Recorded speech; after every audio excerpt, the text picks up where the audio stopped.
يعني يكونون محترفين على قد الطموح والمستوى اللي نبيه، وباذن الله يتوفقون معنا. يبقى المحترف الرابع الكل يدري احنا لا زال عندنا 3 محترفين موجودين، فراس الخطيب واحمد الصالح واحمد هايل. راح يكون يعني الاختيار امام مجلس الاداره والاجهزه الفنيه مع المدرب، بالاضافه الى في لاعبين ايضا راح يكونون تحت التجربه، راح يكونون في المعسكر وفي بدايه التدريبات للفريق. فالصوره اتضحت الحين قدامكم. خلصنا من المحترفين الاجانب.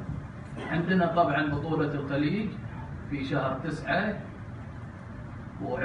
واليوم كنا بالهيئه وما قصروا، ان شاء الله راح نقدم لهم التفرغات ونخلص معاهم المعسكر التدريبي للفريق اللي راح يكون في ايطاليا من تقريبا يعني ناقص يوم زايد يوم، من 11/8 ل 1/9.